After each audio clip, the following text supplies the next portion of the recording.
All right, we're in ninth grade lit, and we are beginning to read. We just took a quiz. We're beginning to read Roland, and the question was, how do we know, it's question number 18? Question number 18, how do we know that Roland and Blankendren are working together? What we've said so far is we know they were talking, and Roland, that is, Ganelon was trying to work Roland into the conversation.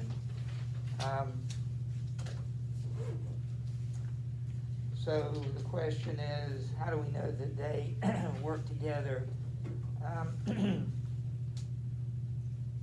Yeah, I'm not sure I can answer how we know that. Is he successful? Yeah, he is, but how do we know that he is? I like evidence. I'm always asking you, if something is true, that's fine. Just show me in the text where it proves that, and I'm failing to do that. Blankendren introduces Roland to Marsilian. He seems to be good with it. I guess I'll just have to get back with you. I like to prove it, but I can't. I just know that it's true, but that's not enough. And that's the way in literature. I mean, even in the 11th grade, it'll be whenever, when you have AP, it's okay to say something's true, but you always need to back it up, which is what you're asking me to do, and I'm failing right now. But that's my job, so I'll go look for it. All right, any other questions? All right, so we think I'm pretty sure we're on 69, and we're number 36. All right, remember what happens when Ganelon begins to speak. What happens in the conversation with Marsilian? Do you remember anything about that? Yeah. Marsilian grabs his spear or something and he's about to kill him. Because he's angry at him, and why did he get angry at him? Yeah. Because he says that they're not going to take the thing because they don't trust him. Yeah, and he said that he kind of added the stipulation. Remember, Marsilian said, I'll come to Aix in a few days, a few weeks. Go on, see you later. I promise you I'll be there. And of course, we have no intention of going. And what Charlemagne has done instead is saying, if you don't agree to come, and it's implied now, then we're going to come and get you, tie you up, take you to Aix, and punish you. So that's what makes Marsilian angry, that they're demanding that he do this now. That's the way I understand it. And so he's angry at Ganelon. And remember, this is what Ganelon feared. The reason he didn't want to go is because Bastille and Bastin got beheaded. This guy's a hothead. He's going to kill us. And so finally, some of the other Paynims with cooler heads, they say, okay, wait a minute, let's use him for our purpose. And so it calms down. And I think we're at that point, but we'll find out in a minute. So we're on number 36. And Guinness, who is Ganelon, approached the king and thus addressed him. He said to him, you do vainly vex you. Carlin thus bids you that France hath in possession. The Christian faith must of you be accepted, and one half of Spain will give you in tenure. The other half is for Roland, his nephew. A right proud warrior you'll have there for co-tenant, if these conditions should by you be rejected. In Saragossa he'll besiege and invest you, and by main force you'll be seized and fettered. Thence to his city of Aix you will go directly. You shall not ride on a palfrey or destrier, nor the road shall you have mule or jennet. On some poor screw of a packed ass, a donkey, I think that, he'll set you, and you will lose your head there by the sentence. See now, the emperor has written you this letter to the right hand of the Moor he presents it. So you see the situation. Ganelon is doing this on purpose. I don't know, and now we know ultimately why. He wants to form a league with Marsilian to kill Roland. So he says, if you don't accept Jesus, do you learn this in your church? The best way to evangelize is to threaten people. Is that how you've learned it in church? I think not. This is not the way to evangelize. If you don't become a Christian, we'll tie you up and we'll cut your head off.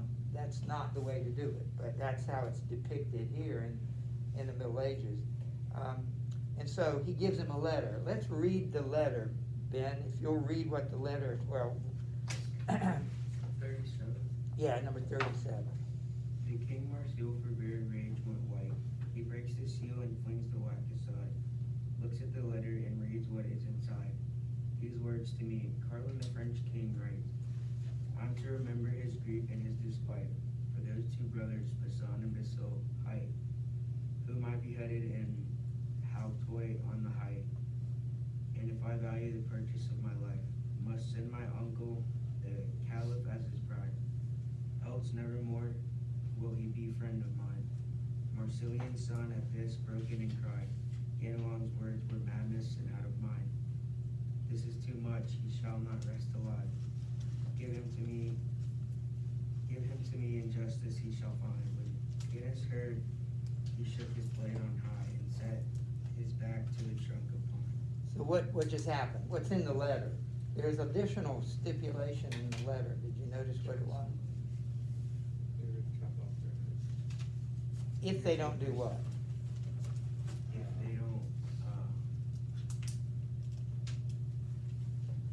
they don't stick to the vow.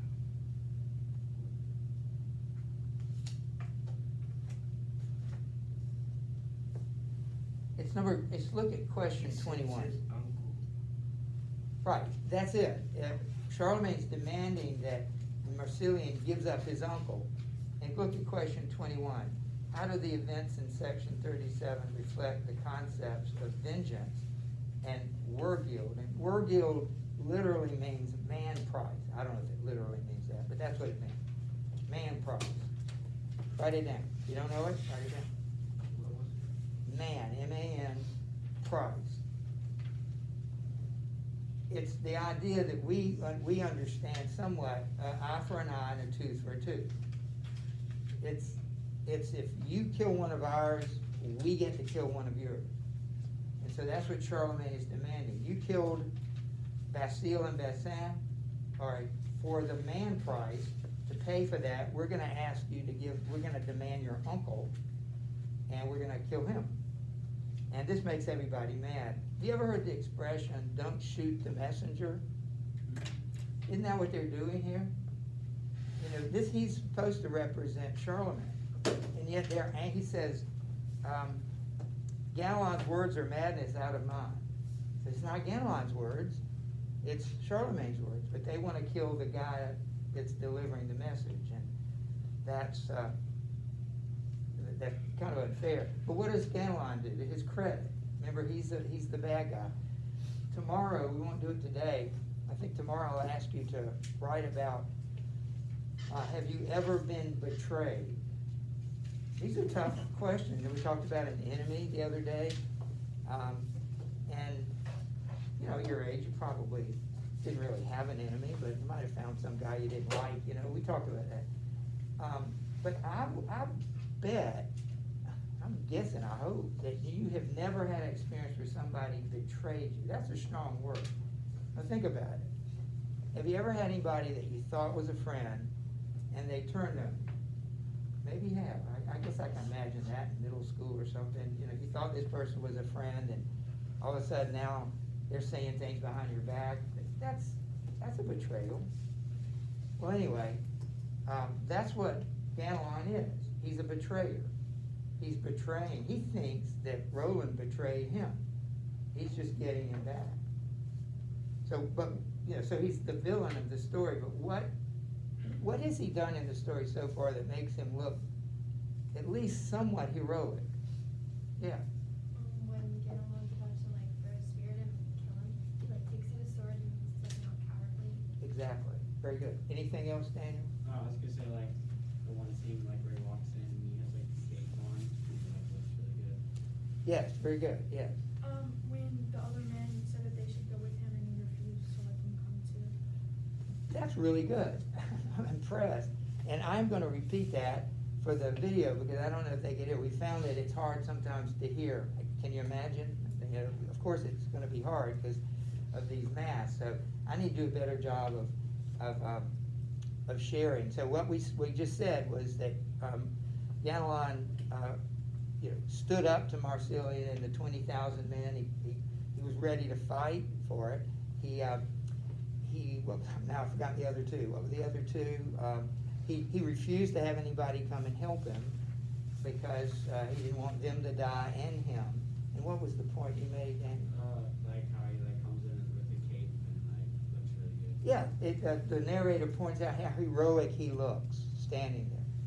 So I think what reason I point that out is, in literature, the best characters are the complicated characters, or the rounded characters. In other words, the guy that's all bad, he's not that interesting.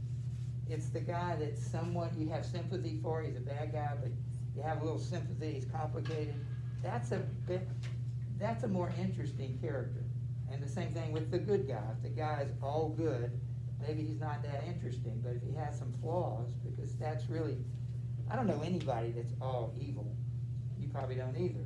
Even the guy that betrayed you in middle school, at one time you were friends with him, so there had to be something you liked about him.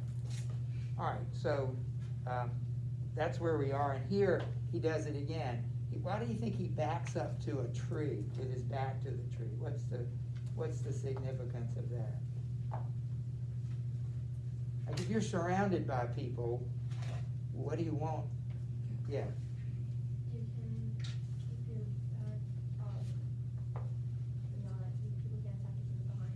You Well, can yeah, it's just common sense to have, if you're backed up against the wall, at least there's nobody behind you, which is where we are here. So, are we 38? Want to go to, yes. Okay. Unto the orchard the king Marsil repairs, of his best men he takes him with a share. And Bertha came Plantagen, white of hair, and Jerferet, who is son of an heir. And the caliph, his an officer, quoth Plantagen, all and that Frenchman there will serve our ends, and this I've heard him swear. Fetch him yourself, toward fast the king declares. In his right hand Count Ganelon he bare, into the orchard where king and council were, so they began to plot a treacherous snare. Yes, so here it is, Blankendrin, trying to calm things down. Instead of trying to kill him, why don't we use him? Look at the top of 71. He'll serve our ends. To this I've heard him swear. So there's evidence, going back to Carter, I think it was asked, where's the evidence that Blankendrin and Ganelon are working together? That's it right there. He literally has his back. How do we use that? I've got your back, That's the expression we use. And he's trying to come and protect him. Why don't we go to Sean? Goodness, fair sir, and said Marcel, I allow something too lightly I treated you just now. When in my fury I would have struck you down, but by these pelts I sable for I vow, which of good gold are worth 500 pounds. Richly I'll quite you, or the next day be out. This I refuse not, said Ganelon the count. God, if he please, shall balance the account. Look at question 22. This is a little complicated, but what does Marsilian do after Blankendrin intervenes and said, no, let's don't kill him. We can use him. What does Marsilian do? Yes. You mean like making a deal with him? Yeah, he apologizes. I'm sorry, didn't mean it. I'm going to give you something, like a gift to make up for it. And then Ganelon says, I refuse this not. God, if he please, shall balance the account. That's a double entendre. Anybody know why? Yeah. Isn't it like two negatives? Refuse to. Well, remember now, double entendre means that you have two meanings. A statement means two different things. And so here the statement means that to Marsilian, we're even now, right? you accused me, you almost killed me, and now you've given me something, so we're even. That's the balance part. You ever said that? I'm gonna get even with you. What do we mean when we say that? To settle the score, or like to make it so one person doesn't owe someone else something. You hear that? Sarah even used the word, Settle the score, yes, but what else did you say? You said, it makes it even, so you don't have to owe anyone. owe anybody. That was the expression. Because when you hurt somebody, it's like, I owe you something. We use those business terms. Did we talk, I don't think we talked about it. If you say the Lord's Prayer at your church, when it gets to the point, forgive us our, what does your church say? What? Trespasses, what else? The church used to say debts. Debts is another word. Forgive our debts as we forgive our debtors. Presbyterians often say it that way. So you see where sins and debts are equated. Sin is like a debt. And I like what Sarah said, when you hurt somebody, you owe them something. You know, because now you're in debt to that. You've hurt them, that puts you in debt, they've got to pay you back. And so the term here, balance the account, means, okay, we're even now. But there's another person he has in mind. Who's the other person who sinned against Ganelon in his mind? Roland. And so when they kill Roland, that will settle the account, as you said. That he will not owe me anything anymore. The only way to settle that account is to kill Roland. So that's a double entendre. It means both at the same time. Leroy, how about number 40?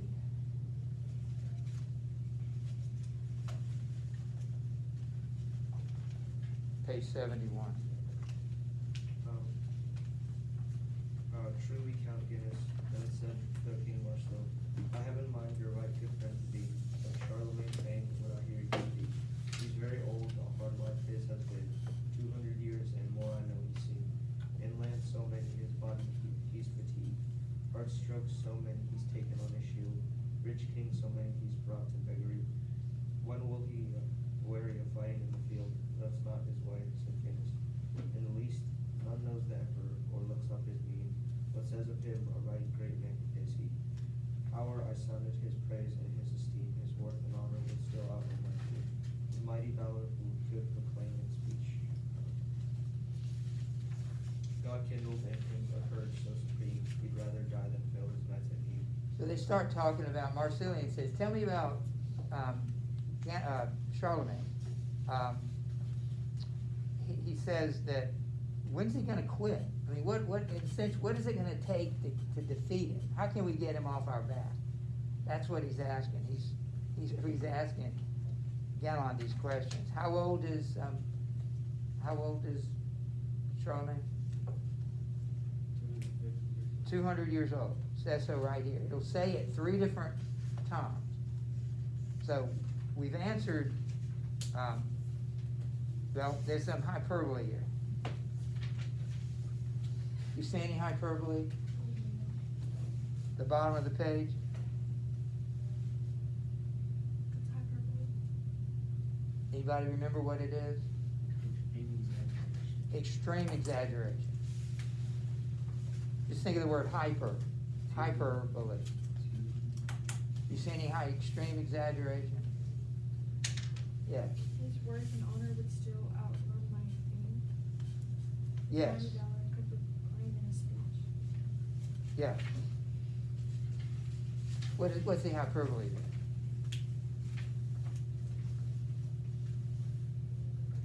The hyperbole we're talking about is at the bottom of page 71. However I sounded his praise and his esteem, his worth and honor would outrun my fame, his mighty valor who could proclaim in speech. What's hyperbolic about that? Saying his honor for speech. And they go more than anything you could say. Exactly, hear that? Maybe you've heard somebody say, I just don't have the words to tell you how thankful I am. I just don't have any words. There are no words to describe how thankful I am. There are no words to describe what a great guy you are. I mean, nobody could say it. That's hyperbole. Of course, there are words for that. And so you're stating something that's exaggerated. Nobody's that great. Plus the fact that he's 200 years old, I think you could make a statement that certainly he's not. Yeah, he's not 200. Nobody lived to be 200 years old. Not since, first book in the Bible. All right, so why don't we go to Daniel?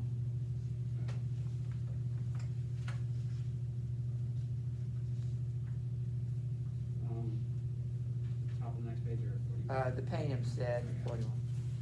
The Paynim said, I marvel in my thought at Charlemagne, that is so old and bored. I know he lived 200 years and more, in a land so many, his body would forewarn. Short strokes, so many of lance and spear has borne.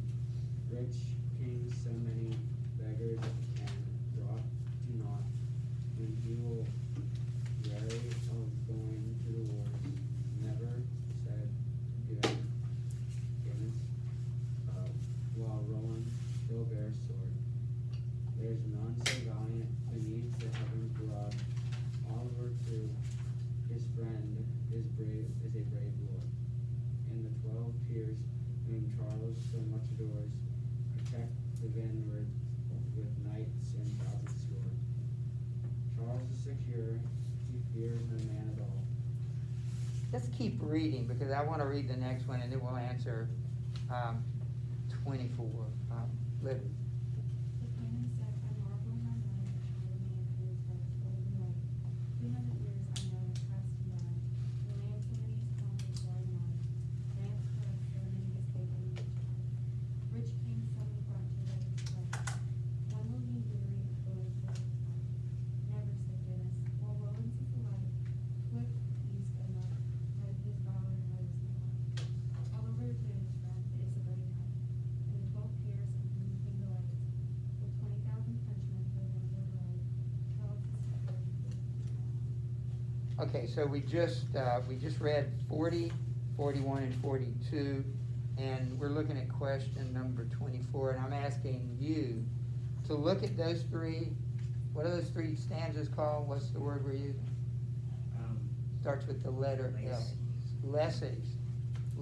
So look at those three. I want you to see if you can find an example of reposha. Something is repeated almost word for word. I want you to underline it and label it. I did that. I took a passage, underlined, labeled, put reposha, and then I turned the page and did the same. So I want you to look at 40, 41, and 42. Underline wording, and it's going to be several lines in each one that are almost identical. See if you can spot those identical lines.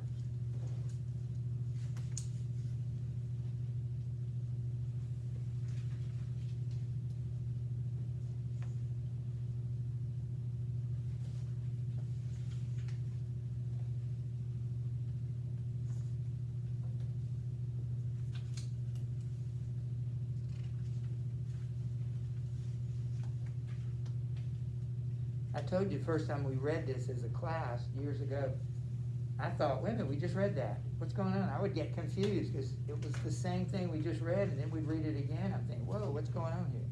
Are we just repeating the same thing? It looks like Lily has some answers, and then Taylor. Yeah. Charles is secure, he fears no man at all. Tell me where you are, so we'll. It's at the end of 41 and the end of 42. Very good, very good. Taylor. I said, I have in mind your right good, and then I marvel in my thought, and I marvel in my mind. I think those three. And where are those? It's one in each. All three of them? Well, there's one in 41 and 41, one in 42. All right, exact wording, yes. I know he lived 200 years or more, and lands so many his body before one. And then that's in 41 and 42, it says, 200 years I know have passed him by, and lands so many he conquered far and wide. And then 40, he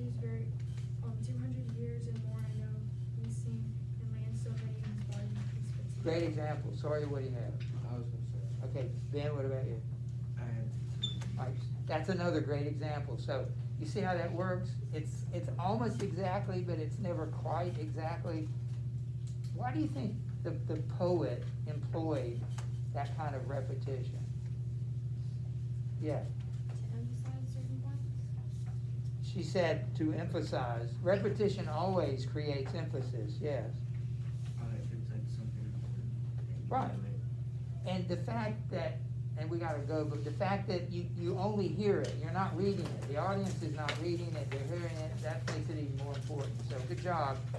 We'll see you, tomorrow afternoon, and I'll be grading the quizzes this week. I'll definitely try to get them to you by Thursday. When is our next, quiz on the next one? We'll talk about it tomorrow, but it'll be the week after. We'll go ahead and do it pretty quickly. It'll probably 2 weeks after. Okay.